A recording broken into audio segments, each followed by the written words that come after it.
Bonjour, me revoilà de retour. Alors, c'est une vidéo rapide.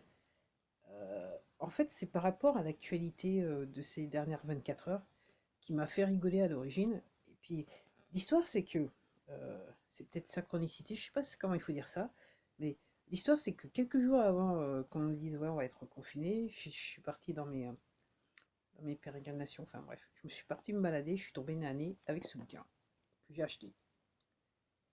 La vie parisienne sous l'occupation.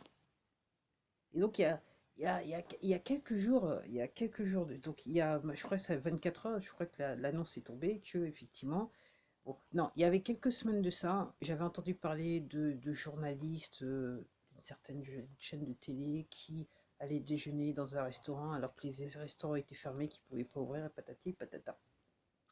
Puis hier, j'entends dire qu'il y a, enfin, les élites parisiennes déjeunent dans des restaurants clandestins bien fourni, on va dire cela comme ça. Alors, je dirais que aujourd'hui, je tombe sur le chapitre dans ce bouquin qui parle des restaurants sous l'occupation. Et pour tout dire, on est dans l'organisation, on est exactement la même chose.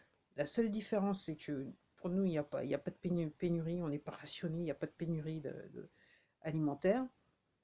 Et à l'époque, sous l'occupation, donc il y avait, comme qui dirait, une petite organisation pour les officiers allemands, il y a une petite organisation pour l'élite française qui était en dessous, hein, et puis après, il y avait les restes des autres Parisiens qui, en fait, n'avaient pas d'argent pour y faire, qui avaient du mal à se souvenir à leurs besoins avec les tickets pour les tickets de rationnement, et donc, en fait, qui crevaient de faim, en quelque part. Ok.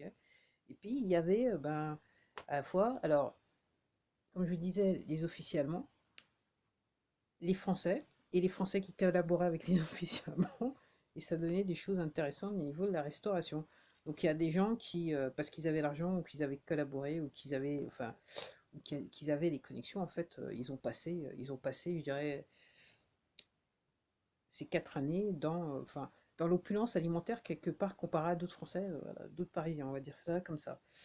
Et certains même en fait, se sont engraissés leur coffre-fort, si vous voyez ce que je veux dire, clairement.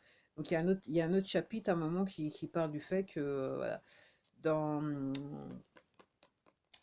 dans les maisons d'enchères, donc il y avait des enchères, et donc alors il y avait ceux qui venaient parce que comme il n'y avait pas assez enfin de matières premières pour pouvoir se chauffer, donc il y en a qui allaient dans des endroits publics pour rester au chaud. Et puis donc dans ces enchères, vous avez ceux qui étaient là pour glaner, et puis ceux qui étaient là pour acheter tout et n'importe quoi, entre guillemets, pour blanchir l'argent. Donc je trouve ça assez intéressant, ça m'a fait un petit peu rigoler, bien que les circonstances. En fait, c'est un bouquin que je vous recommande, il est très très bien écrit. On peut le retrouver, c'est un livre de poche. Et donc ça, c'est Paris le jour. Et je pense que je vais faire en sorte pour faire venir Paris la nuit, parce que je voudrais savoir ce qui se passe à Paris la nuit. Je viens juste de passer le chapitre sur la prostitution. Très voilà. Et là, j'ai passé, là, je pars sur, là, je suis en train de lire le chapitre sur l'édition. Ok. Vraiment, quelque part, c'est l'histoire qui se répète dans l'organisation des histoires de restaurants là, tels qu'on le voit. Vous avez de l'argent, vous êtes tranquille, vous pouvez vous tirer, voilà, vous en tirez bien en gros.